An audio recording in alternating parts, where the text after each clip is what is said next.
Olá, pessoal. Sou o professor Romero Neto e vamos aprender matemática. Se você não for inscrito, se inscreva no canal. Se gostar do vídeo, aí deixa o seu like, compartilha aí nas redes sociais e vamos para a aula de hoje. Vamos resolver a 36ª questão de geometria analítica. Qual a posição relativa das circunferências? Então, a gente viu no vídeo anterior a relação que elas podem ter, são 6 relações, e a gente tem que descobrir aqui qual.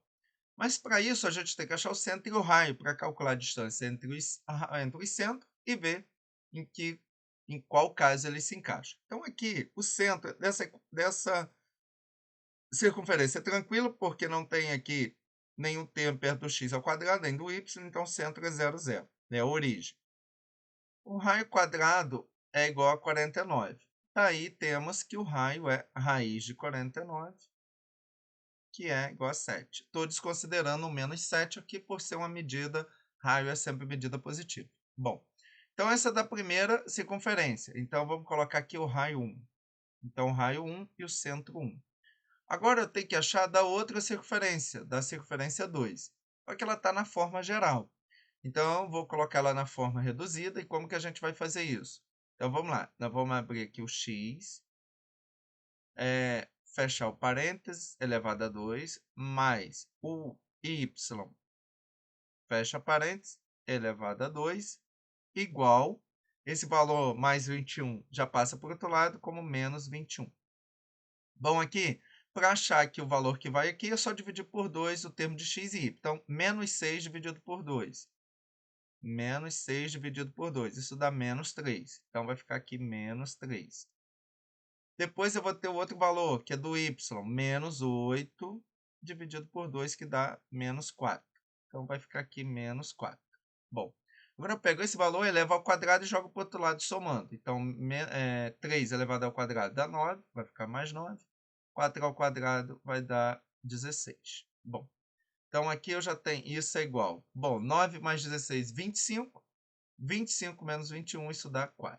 Bom, daqui eu já tenho que, então, o centro da segunda circunferência o centro é o número que está aqui perto do x e y, trocando o sinal. Então, vai ficar mais 3 e 4. Mais 4. E o raio vai ser, o raio ao quadrado é igual a 4. Daí que o raio é raiz de 4, que é igual a 2. Vou desconsiderar o menos 2, porque raio é sempre positivo. Bom, esse é o raio 2. Bom, agora eu tenho que calcular a distância entre esses centros e ver em qual que se encaixa. Então, nós vamos calcular a distância. Distância de 2 pontos é aquela formulinha. Então, aqui a distância do C1 do C2 é o x2 menos o x1 ao quadrado. Só estou relembrando a fórmula.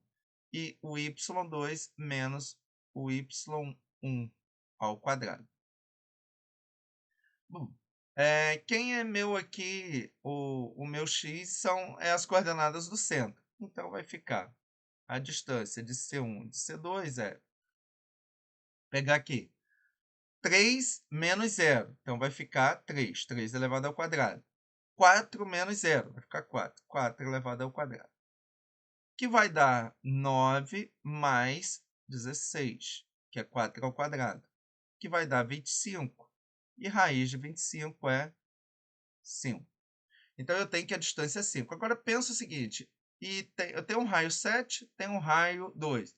Se eu pensar, vamos começar somando esses raios para ver, ou subtraindo. Então, a gente pode fazer R2 menos R1. Então, eu vou ter módulo disso, né? Então, vai ficar 2 menos 7.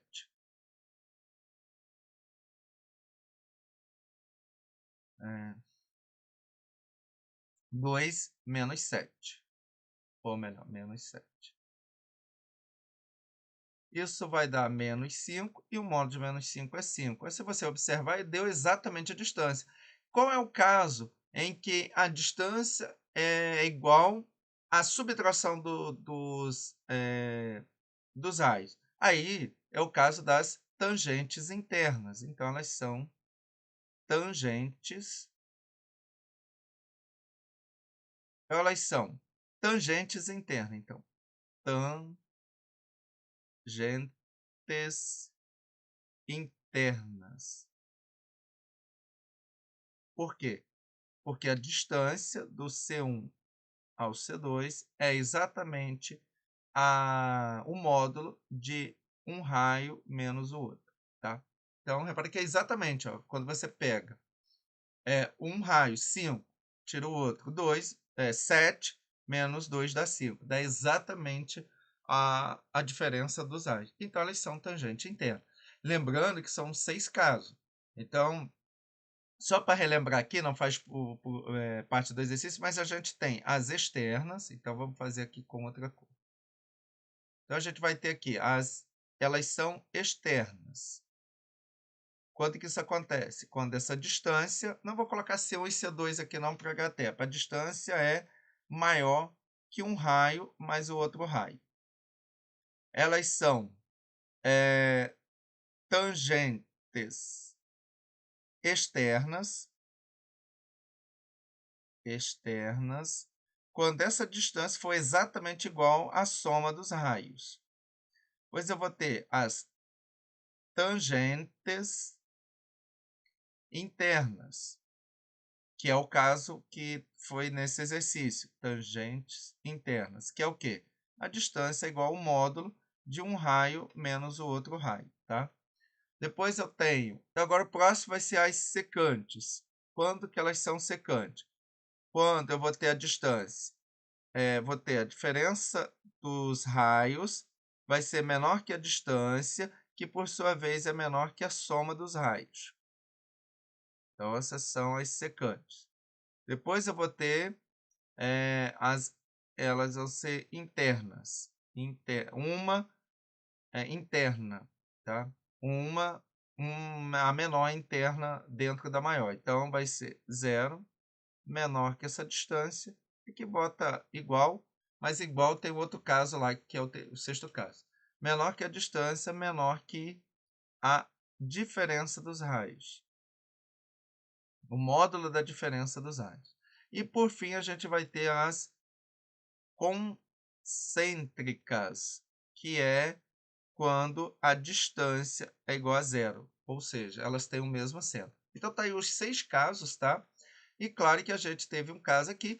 Isso tem que memorizar e entender ali. Eu passei as figuras no vídeo anterior, a comparação, mas o ideal é ter isso memorizado. Se for um concurso, um vestibular que vai cobrar esse tipo de conteúdo, você memorizar para entender. Mas, na verdade, assim, dá para entender. Porque imagina o seguinte, se a soma dos raios, se a distância entre um centro e outro é maior que os raios, elas têm que ser externas, elas não se tocam. Quando são igual à soma, elas são tangente externa.